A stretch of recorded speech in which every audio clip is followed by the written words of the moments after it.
La parole est à présent Monsieur Christophe Plassard pour le groupe Horizon.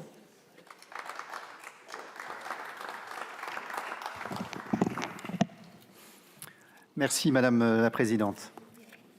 Madame la Présidente, Monsieur le Premier ministre, Mesdames les ministres, Monsieur le ministre, mes chers collègues, comme l'ont dit plus tôt Monsieur le Premier ministre et mon collègue du groupe Horizon, Loïc Kervran, qui siège à la Commission de la Défense, l'heure est grave. On ne peut plus affirmer que la guerre est aux portes de l'Europe. Elle est déjà sur notre sol avec des attaques hybrides et coordonnées et deux objectifs clairs. Le premier, fracturer et affaiblir notre société. Le second, tester nos limites. Dernier exemple, le survol de la base de l'île Longue par des drones. Et si aucun soldat n'est entré par effraction sur notre territoire, les provocations sont de plus en plus nombreuses et de plus en plus inquiétantes. Le chef d'état-major des armées a relayé récemment un appel à la lucidité, glaçant mais implacable. Le meilleur moyen de garantir la paix est de nous préparer à se défendre, avec un choc qui pourrait arriver d'ici 3 à 4 ans. Sur la forme, je regrette, étant donné le contexte actuel, que la défense de notre nation n'ait pas la place qui lui convient dans notre Assemblée. Sur les 125 heures de débat sur le PLF, combien en avons-nous passé sur la taxe Zuckman et combien sur le budget des armées? Sur mes 4 rapports budgétaires depuis 2022, seuls 2 ont été discutés dans l'hémicycle, 2022, 2023 et depuis, rien. Sur le fond, le PLF pour 2026 prévoit une hausse inédite des crédits affectés aux armées françaises. À l'augmentation de 3,2 milliards prévue dans la loi de programmation militaire s'ajoute une surmarche de 3,5 milliards d'euros.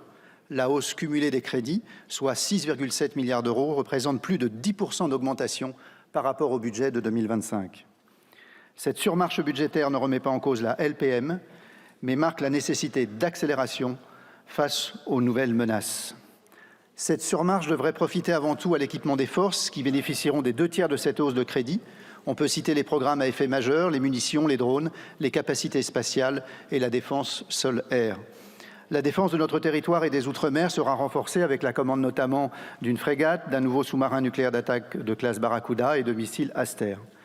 Notre dissuasion nucléaire, qui est au cœur de la stratégie autour de laquelle s'articulent nos armées, sera consolidée avec la hausse de crédit de 381 millions d'euros, après l'augmentation massive de 22,4 milliards d'euros en autorisation d'engagement dont elle a bénéficié l'année dernière. Nous arrivons par ailleurs à des choix stratégiques pour 3 programmes à effet majeur, 1 pour chacune de nos armées. Le SCAF pour l'armée de l'air et de l'espace, qui succédera au Rafale, le MGCS pour l'armée de terre pour remplacer le Charles Leclerc, et le PANG pour la Marine nationale qui remplacera le Charles de Gaulle. Les années précédentes, chacun de ces programmes était à une phase suffisamment préliminaire pour que l'on puisse avancer dans une logique prospective, d'études amont, en amont de la phase pré-industrielle. Désormais, le temps des questionnements est terminé. Le SCAF, composé de 3 piliers, l'avion, le cloud de combat et les drones, doit faire l'objet d'une décision par la France entre la coopération ou l'autonomie et l'orientation priorisée vers l'export. Le MGCS rencontre des difficultés d'un autre ordre, avec un agenda capacitaire différent entre la France et l'Allemagne, mais une solution intermédiaire semble se dessiner en coopération à l'initiative de la DGA et des industriels concernés. Enfin, le PANG, qui est le centre des débats depuis 2 LPM, arrive à un point au-delà duquel nous ne pourrons plus revenir en arrière. Ce serait aller au détriment de notre capacité de protection, de projection, notamment en Indo-Pacifique, qui nous est particulièrement disputée par la Chine. Ainsi, mes chers collègues, sans vote du Parlement pour approuver cette hausse du budget de la défense, ces 3 programmes à effet majeur se retrouveront lourdement affectés et nos armées avec. Sans vote du Parlement pour approuver le budget dévolu aux armées, nous renouvellerons le retard de commande de plus de 6 mois qu'ont subi les PME sous-traitantes de la BITD en 2025, fragilisant ce tissu révélé sensible par une étude récente du Trésor. Sans vote du Parlement pour consacrer la priorité à la défense de notre pays, nous ne pourrons pas commander 4 nouveaux A400M, ni remplacer les 2 Rafales perdus cette année, pas plus que nous pourrons commander plus d'un demi-milliard de munitions supplémentaires comme prévu. Mes chers collègues, plus que jamais, le rapport de force dicte notre sécurité.